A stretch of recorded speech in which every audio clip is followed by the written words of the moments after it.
Welcome back to Wealth Dynasty. Thanks for joining us today. Today we've got an amazing episode. We're going to be talking about the Rockefeller method. You may have seen this on social media or seen this on different YouTube videos, but we're going to go through a high-level overview of what the Rockefeller method is, why this has been popularized, and who this is for, what it can do for your family, for your generations, and whether or not this is going to be a right fit for you or not. So without further ado, I'd like to welcome again Kurt Tucker. Hey, thanks, Mark. Great to be here today. I'm excited to talk about this topic. As we've been talking about this, it made me realize that the reason I got into this business in the first place was to benefit families. Okay, because I'm a big believer in families, and how can I benefit families? So this idea, the use of structural methods and financial tools to create wealth and well-being for your family for generations, I find to be fascinating and intriguing. Yes. And super valuable, especially in a world that seems today where everybody's focused on themselves. This is a method of focusing on your posterity, your legacy. How can you benefit children, grandchildren, great-grandchildren on down the line for many generations? In fact, I think you mentioned to me that the Rockefellers have been going on to do this for like 6 generations now. That's right. And they created immense wealth, but they've also been wise enough to maintain that wealth and create a tremendous legacy that's going to last more generations. Correct. Not everyone has the good fortune to be able to amass a large wealth in their lifetime. That's something that happens could happen in different generations in your family's life, and so to be able to preserve that long term is super important, so that you know that it's not only to be able to preserve that, but also to have the vision to think about beside your posterity, besides just your children and your grandchildren, like thinking out 6 generations, 10 generations, 20 generations. What does that look like? Yeah, that's a big vision. It is. And as I think about that, I think about those who are highly creative, people who have done great things in their lives, but have failed to pass that on. I think because of when I grew up, I think of Joe Robbie, who back in Miami in the I guess 80s or 90s, I can't remember exactly. He owned the Dolphins, owned the stadium. We used to be called Joe Robbie Stadium. He was an attorney, but he passed away kind of early in life, unfortunately. But he left a lot of problems behind. He did not, as an attorney, he did not plan for the future. He had no documentation, no will, nothing. Wow. And not even a will. Not even a will. And he had very little. Okay, I'm not sure the exact details anymore, but very little. Had this immense non-liquid asset, which is Joe Robbie Stadium. Okay, only a few people could buy that. That's limited, and plus he had done no planning, so there's no protection from estate taxes, which were quite a bit higher at the time. So honestly, he built a huge estate for his time. A very successful man, but was unable to pass that on to generations. Not even the values, because the family ended up fighting over everything. Oh, wow. And so the losses were huge. Attorneys made lots of money, and actually made Wayne Huizenga fairly wealthy, because Wayne Huizenga was able to step in, buy things scoop stuff up at a big discount, and wow, and run with that. So that was a big part of Wayne Huizenga's growth. Wow. And so, but there's so many other examples of that. Prince. Prince is another example. Comes straight to my mind is Prince. Like, he's got enough music in his vault that's recorded that he could pull out an album every year for the next 100 years. Yeah. Who does that go to? Right. Yeah, and there's no planning. No planning. So no vision beyond themselves. Okay, and so we really this is for people who have vision beyond themselves. Correct, and this is also for people with high to very high net worth. We're talking, either you're an extremely high income earner, or your net worth with all your global assets is around 5 million and up, or you plan on getting there. So, well, and it's also for any individual that has the vision to benefit his family. Yeah. Doesn't require high net worth to get there, but it does require sacrifice. Correct. So in other words, you have to be care enough about the next generation and the future generations to set things up. And you might have to sacrifice some of your own desires and so forth, and those would be more important to you. Correct. Yeah, there are some methods and some ways that you can do this on a lower level than what the Rockefellers did. So we'll talk about that in a minute. But so we kind of talk about who this is for. Anyone with vision. It's also for people that are high income earners, high net worth, or that want to really set up a future legacy for their family. Correct. That's who this is for. And it could also be for people that have charitable interests, and perhaps Okay. they particularly love animals or to help people in need. So that this could be done on a charitable basis as well for those that might have that interest. Very good. Yeah. Okay, so that's who. Let's talk about what is the Rockefeller method. What is that? What is So kind of at the very high level? at the most basic level, creating a trust that will hold assets, particularly life insurance assets in this case. The asset will grow. It'll be available to the beneficiaries of the trust, and not only for them to use upon the demise of the insured, but also the cash value can be used to fund all sorts of educations, businesses, whatever might be appropriate in the case of that particular family. Yeah, the structure of the person that is going to make the irrevocable trust. So you start with an irrevocable trust, correct? So it's, the basic term is irrevocable life insurance trust. Okay. So ILIT, ILIT. Islets. Okay, and that's the basic structure. There's all sorts of permutations of that structure that can be used to benefit, but in the idea of a ILIT, or irrevocable life insurance trust, the insured and the person that sets up that trust, the grantor, doesn't have access to that money.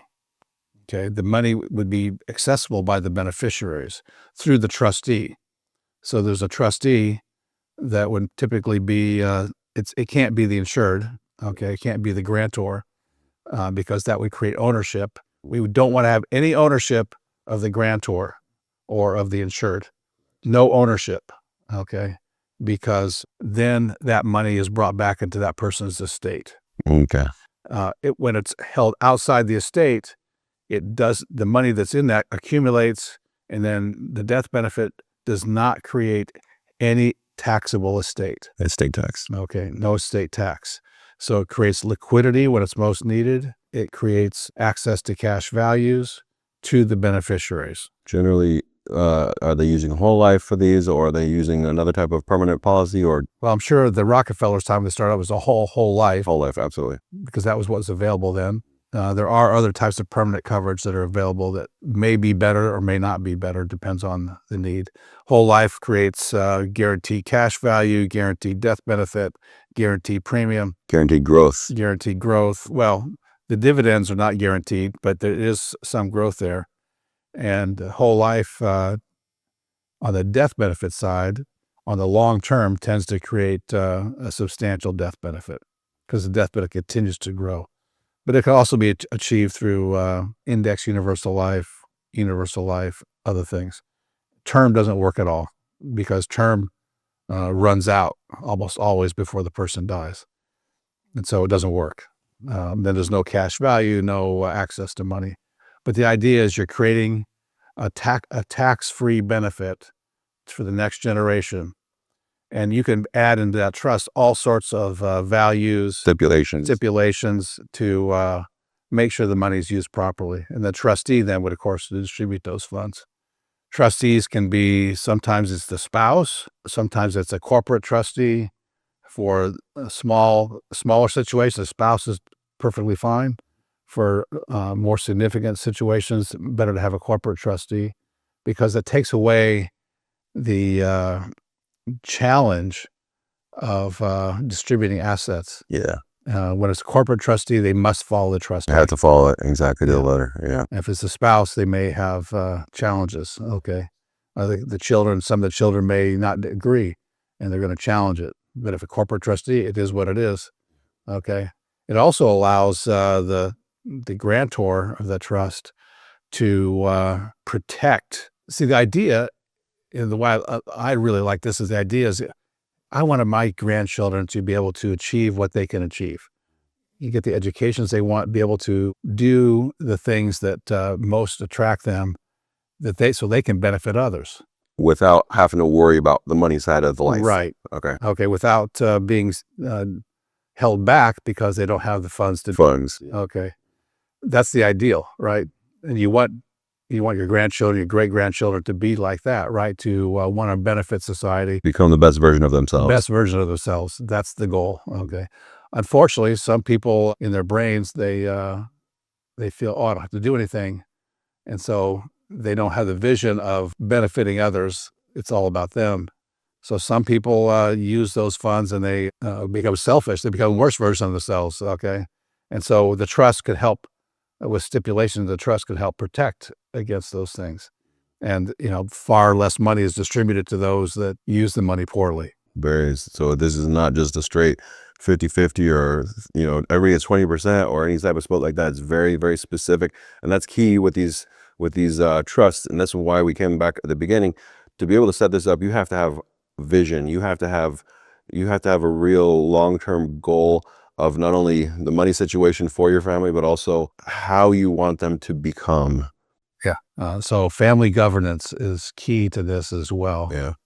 And having documents, having family meetings, being able to hopefully continue those values through the generation. And why does this still work if there is internal conflict in a family? Let's say, some family members stop talking to each other because of conflict. How does this still work even through situations like that? Well, that's a great question. I'm not sure I have all the answers to that because those are, individual. But when you have a corporate trustee, there's some distance between the family drama and how the money is distributed. That's good. Okay. So the corporate trustee has no obligation to bow to any wishes of individual family, people. So how is this accomplished? Well, the trust is set up. And I said also I mentioned two things, grantor and insured. So the grantor is the person that set the trust up. Typically, the grantor is also the insured, but doesn't have to be. Okay. So maybe the grantor is not in good health. Maybe somebody else in the family is in good health where there's insurable interest. Their life can be insured. Yeah. The grantor pays for it. The grantor sets it up, but the other individual could be the insured. Okay. Also, you can set it up in such a way that both husband and wife are insured. That's a very common way of doing it, with a survivorship type policy or possibly two individual whole lives. The survivorship definitely has a discount on the premium, and then that creates a policy that when the second person passes away, the death benefit is paid out. Okay. Yeah. Awesome. How do you pay for that? So high net worth people, they're going to want to use different types of gifting techniques. Ideally, you don't want to use up your was it 15 million now approximately? 14,900. Yeah. You don't want to use up all that money to pay for this. So there's different ways of paying for it. It depends on how many people are beneficiaries of that trust. I think what's it now, about $19,000 a year you can donate. A husband and wife can donate each person that $19,000 each. So an individual can get $38,000. So if you have 4 or 5 beneficiaries, you can create quite a lot of premium there and use that as how to fund it, which does not take away from the gift, the total gift. Yeah. But there's other ways of getting around that too. So you can actually set up what's called a private split dollar, where you loan the premium to the trust, and the gifting is much smaller there because it's a loan, and then the death benefit reverts. A portion of the death benefit reverts back to the estate, or the cash value can revert back to the estate. Getting rid of the loan, but they keeping a policy in place. Okay, so that's another way of doing it without creating a big gift. And this is generally the life insurance will be usually paid a 7 to 10 pay or a 15 pay. Yeah, it just depends on what's wanted. 7 to 10 pay. Pretty sweet. Then it's paid off, and it's growing. Yeah, and it's creating a lot of cash value. So those are things that people can do for just the average fella that maybe wants to do something for the family. A simple life insurance with beneficiaries named is very helpful. They could actually have a revocable trust if they're under that 14.9, almost $30 million level. They can have a revocable trust and have the same kind of stipulations that passes on down. Hopefully, eventually becomes big enough that it requires irrevocable trust down the road. That can all be started again with vision. Okay. So life insurance is an incredible tool to create generational wealth. And as part of one of those stipulations, is it common that people will say, like, once you turn 18, you have to get life insurance policy that will be funded by this trust, but all the money goes back into the trust or something to that Yeah, you can effect? definitely do that. You just really Continue revolve it. Yeah, adding up to that. And then, anybody that takes from it is not going to feel like, oh, I took money out and I didn't repay it. But that's right. And so that's exactly, it's perpetual in a way. yeah, This is going to be one asset, but it's a structural asset that creates stability. It creates liquidity when it's most needed. So many people rely on their knowledge, their investment knowledge. They invest in real estate. They may have a business. They devote everything to those sorts of investments and then don't have the vision to create something for the next generation. correct. Yeah, some people, their business is what's generating all their income. Their, real estate is where their income's at. This is just another way to diversify from that, to add an additional layer of liquidity so that you don't have to get rid of the business or the real estate. Or maybe it's just your name, because there's, like, for example, Warren Buffett, like, his name is just, it's worth a lot of money because if he makes a deal, it's his name on the deal, and so once he passes away, the knowledge that he's accumulated is going to be passing away with him. So you'd want to set up a structure so that anybody, from his family would be able to have another asset, obviously, that's not I guess the name, his name is worth a lot. Yeah. Well, a good example is Sam Walton, Walmart. He did all these structures well ahead of time. Yeah. Used life insurance. He passed away.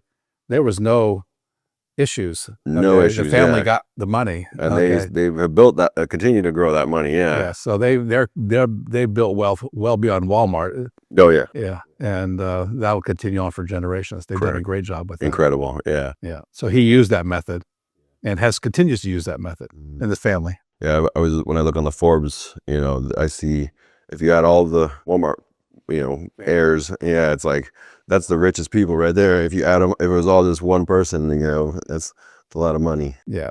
So much good that can be done, by doing that. No, I know part of it, like the irrevocable trust, sometimes they structure it where any person that gets married, for like, to be able to be participant in the trust, they have to sign a prenup so that none of this goes to a spouse. Is that something that you've seen as common? I've heard that before. Well, it's all part of the plan. In other words, the money that's already in the trust can't go to a divorced spouse anyways. Okay.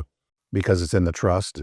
That'll be part of the trust stipulations, of course. It doesn't go to it goes to the bloodline or however it may be set up. There's all sorts of ways to set that up based on what that person wants, and their attorney advises them. Awesome. So I guess that pretty much answers everything, right? We talked about who this is for, what this is, how to set them up. How could let's say somebody that's not a fit, 5 or 10 million net worth, how can somebody set this up on a small, we kind of alluded to that. Yeah. So an individual can buy life insurance, and that sets, life insurance has great tax benefits. That's what we forget. All these other investments, all subject to estate tax. Yeah. Okay. Once you get over those numbers, it's also subject to all kinds of taxes and work, right? With the life insurance, no tax, no probate, no work. It's pretty amazing. It may not be the greatest investment on the planet, but because of the tax benefits, the return is substantial. Yeah, very competitive. Yeah, and safe. Very safe. Very safe, which is important. So, this is at the most basic level. Person can have a revocable trust, have life insurance, and that the beneficiary of that life insurance is the revocable trust. And they can have all the same stipulations in that revocable trust. Okay. And then that could be, the starting point. Yeah. For generational wealth. That's awesome. Yeah. So this is an opportunity for everybody. It is. Yeah. Yeah. Okay. Awesome. Well, that's pretty much wraps it up. We're going to go on another episode and talk more into the trust structures, and then we can talk about, some other stuff that might be interesting to you. If anything sparked your interest, feel free to reach out, leave some comments here in our comments below. And if you have any questions, we have our links to our website and socials and everything here in the description. So appreciate you guys tuning in, and we will see you on the next episode. Thank you.